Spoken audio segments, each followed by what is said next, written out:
My dear brothers and sisters,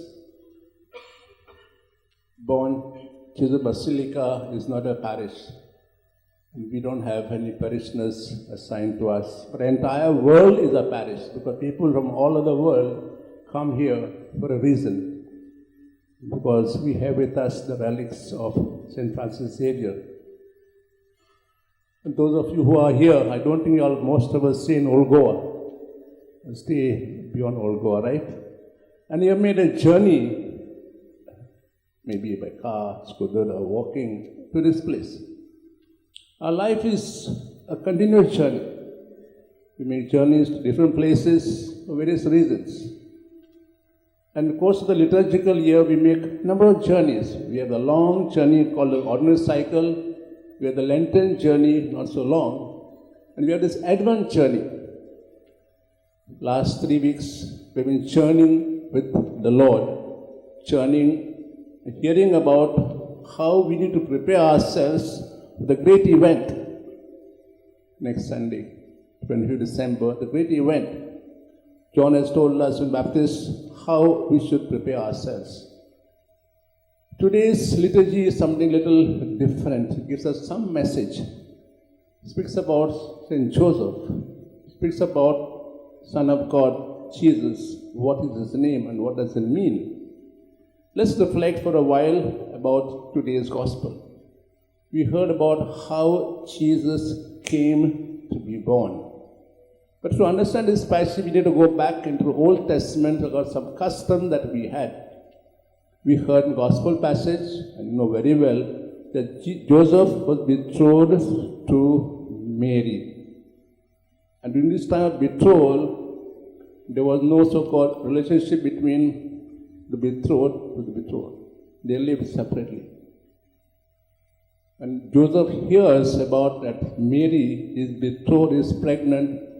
He is at a lost dilemma. How could this happen? Let's go back to the wedding rituals of those times. Something similar also to have a traditional wedding ritual that we have today in the Catholic Church, or maybe also other religions. There were 3 stages. The first stage was the boy's father and the girl's parents will go looking for a partner for their daughter or son among their own kinsfolk, among their own so-called religion. They look and look. At times there was a proposal. And once they decided that this particular girl or boy was meant for each other, okay, that was the first step. The second step was the betrothal. That is, we will call it engagement. But it's more than engagement. It's like marriage itself. When they betrothed each other, there was a 1-year gap for the third step, which is marriage. And that could not be broken because it's like a marriage vow that each one made to each other to get married and settle for life.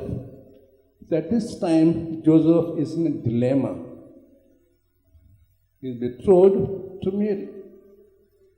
What happened? He is at a loss. He had 2 roads before him. One is to accept Mary's betrothed with the child at home. That will mean so-called shame on him or his family. What will people say?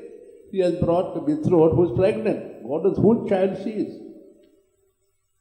The other thing was open divorce before the whole society break the so-called the bond that was made between the 2 of them.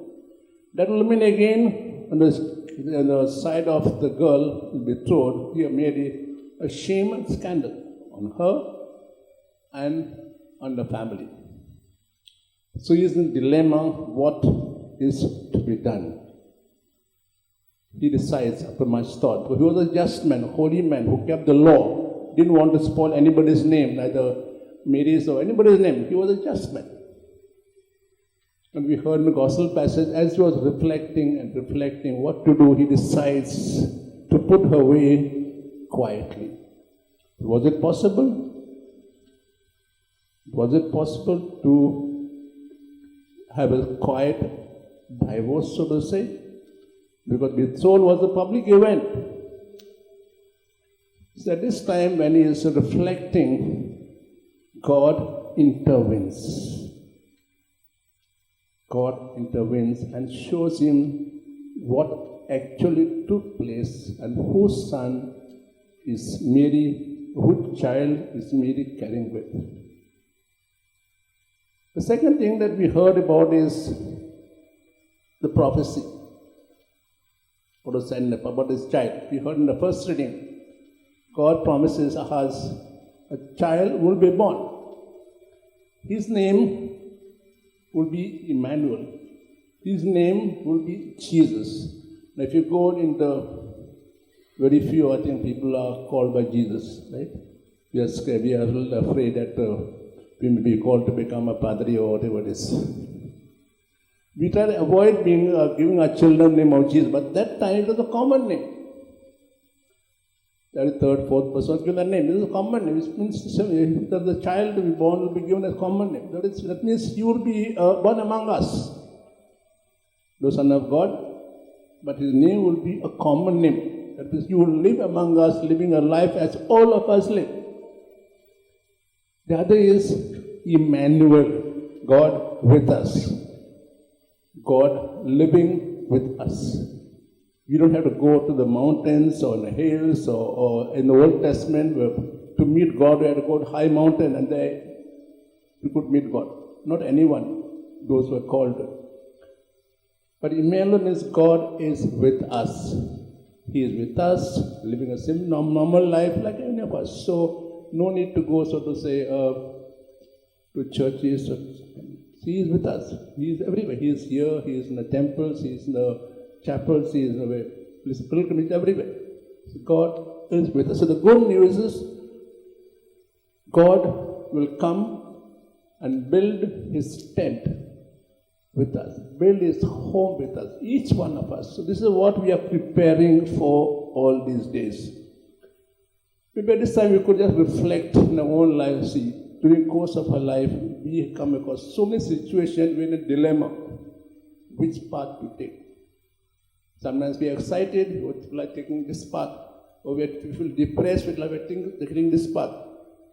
UNESCO Loyola tells us how to choose the right path. So never take a decision when you are extremely happy, nor when you are extremely sad, consolation or desolation. Never say such. Allow your mind to calm down. Just as Joseph did, he allowed his mind to calm down and let God in a way inspire him to what path to take. Therefore, as we now prepare ourselves for this great event, maybe we could make this Christmas different. We are used to celebrating Christmas traditional way, our homes decorated, clothes bought, and sure, all are planning to go for midnight mass, whatever it is, and then have a small party.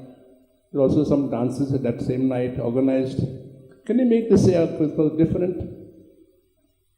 I'm not giving what you can do, but maybe if your heart goes out to somebody who is in need, like God came to us because we were in need at that time of our redemption. Mankind was going astray from God. God intervenes and comes to our help. So can we, during these few days left, do something that will help us to make our Christmas this year different. Each one of us can think the own way and allow God to inspire you how we can make this event this year different.